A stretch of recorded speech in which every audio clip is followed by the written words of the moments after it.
lagi di Ngos-Ngosan, ngopini santai bersama Mbak Yus. Menjelang akhir masa jabatannya kok kayaknya Pak Jokowi makin sudo temennya.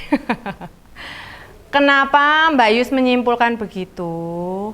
Lah sekarang jarang bicara tentang agenda kerja, malah hobinya sambat. Loh, beliau itu kan kepala negara, kenapa malah mengeluh?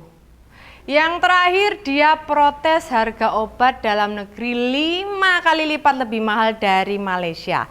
Tapi industri farmasi enggak maju-maju. Padahal BUMN farmasi itu tidak hanya ada satu tapi lebih. Ada 4 BUMN farmasi, yakni Kimia Farma, Indo Farma, Bio Farma, dan Kimia Farma Apotek. Nah, mereka itu tidak hanya sekedar memproduksi obat-obatan, namun juga alat kesehatan serta produk lain di bidang kesehatan. Problemnya tidak itu saja. Yang terbaru terjadi gejolak di Indofarma yang kesulitan membayar gaji karyawannya. Dan terjerat pinjol sampai 1 miliar lebih. Nah, ya toh pinjol meneh. Keluhan ini melengkapi keluhan sebelumnya yang disampaikan Presiden. Mbak Yus ingat, belum lama Presiden bilang ngurus perizinan di Indonesia itu rumit. Bukan hanya makan waktu, makan pikiran, terlebih makan biaya. Sebelumnya lagi Presiden juga berkali-kali curhat. WNI suka berobat ke luar negeri dibanding mempercayakan kesehatannya di dalam negeri. Di tahun ini pula ada sambatan lain soal sulitnya mengendalikan harga beras. Terhadap keluhan-keluhan itu Mbak Yus ya jadi bingung awalnya gitu. Kenapa kepala negara ini makin sering curhat gitu loh? Kenapa? Malah koyo Pak B wae gitu.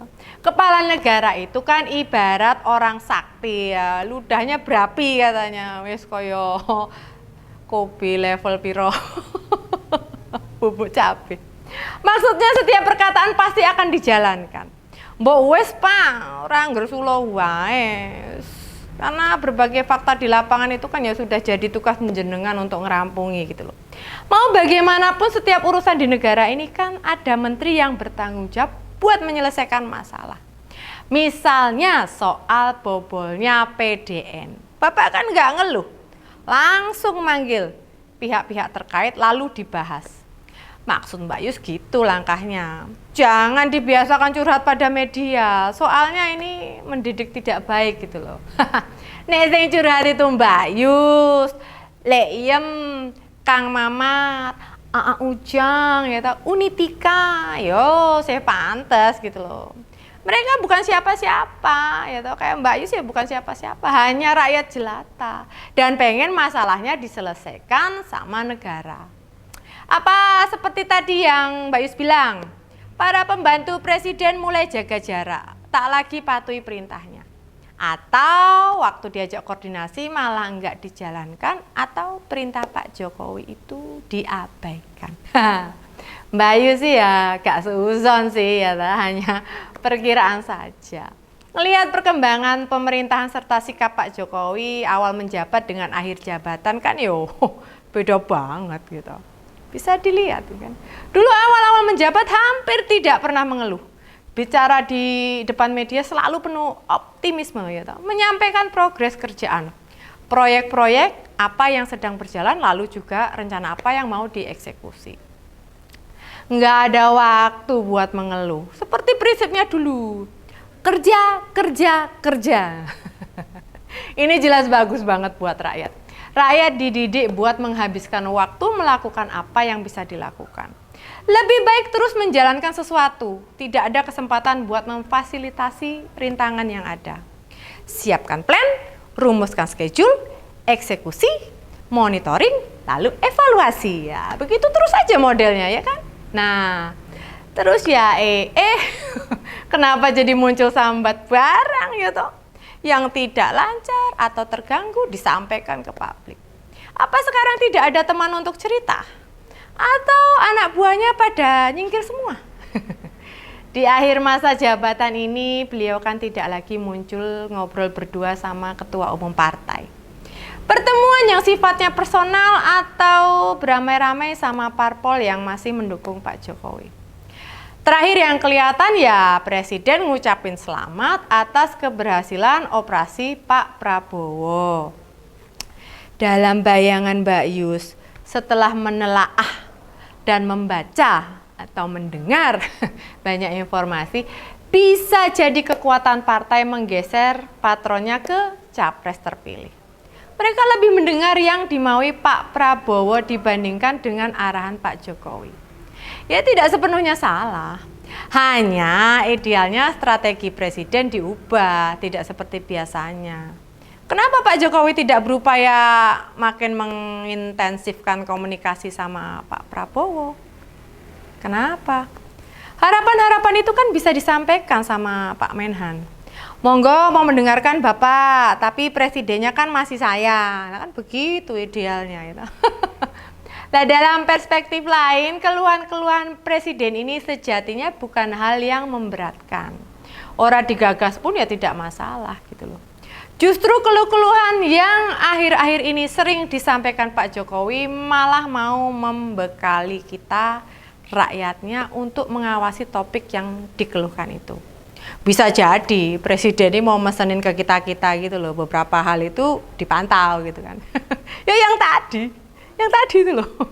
Harga obat, peningkatan kualitas rumah sakit, tentang pengendalian harga beras dan isu lainnya. Bisa ya, bisa pula tidak. Sebab akhir-akhir ini Pak Jokowi wes persis kaya mak-mak naik motor ya toh. Sen kiri beloknya kanan ya toh, nengok kanan ya beloknya kiri ya toh. Yang ginian ya jujur saja bikin Mbak Yus jadi tambah senewan. Nah, kita kan bingung kalau kayak gini tuh mesti menyikapinya itu bagaimana gitu loh. Ini yang dibilang Pak Jokowi itu apa adanya atau ada apanya. Kan beda apa adanya dengan apa ada apanya. Bingung nggak? Kan beda apa adanya dengan ada apanya. Nah, apa adanya itu ya yang disampaikan tidak ada motif. Beneran yang dia rasakan itulah fakta sebenarnya. Sedangkan bila ada apanya, itu ada embel-embelnya. Ada niat lain, ada tujuan lain, meski niat atau tujuan lain itu bisa jadi positif. Misalnya ini, Mbak Yus kasih contoh, misalnya tentang harga obat yang 5 kali lebih mahal. Ya supaya BUMN Farmasi bisa menyediakan obat yang terjangkau atau praktik-praktik yang menyebabkan harga obat mahal bisa dipangkas gitu loh. Kita itu tiba pada masa di mana situasi politik dan masa depan bangsa yang serba remang-remang. Wis bahaya iki remang-remang. Nggak ngerti bakal penggantinya Pak Jokowi akan bagaimana. Nah, bila begitu terus presiden malah ribet mengenai keluhan ngurus negara, otomatis ya membuat kita pesimis toh gitu loh. Di sisi lain, Pak Prabowo yang mau gantiin Pak Jokowi malah jarang tampil di muka publik. Ngasih pandangan-pandangan, sekarang lagi apa dia itu ya kan. Tentu kaitannya dengan persiapan bakal jadi kepala negara. Nah, bukan menjelaskan lagi nyusun naskah pidato pelantikan, lagi jahit kejas pelantikan, lagi ngitung duit gaji presiden berapa, atau bicara soal otak-atik siapa yang akan jadi menteri.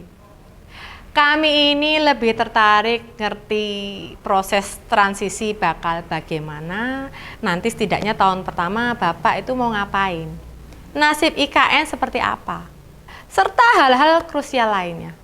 Sehingga suguhan informasi yang kami terima tutu ngrosulo kepala negara. Lah nek sekelas kepala negara wae ya toh, sekelas presiden wewe sambat, njuk yang kayak kita ini loh ya toh. Mau piye style menghadapi urip ya toh? Ya enggak ndlosor. Ya enggak parang ngosor. Mumet toh. Ya wes sing sabar lah ya toh. Tetap semangat ya buat para ngosernya Mbak Yus. Segitu ngos-ngosan ngopi ini santai bareng Mbak Yus, kita ketemu lagi di ngos-ngosan selanjutnya. Bye!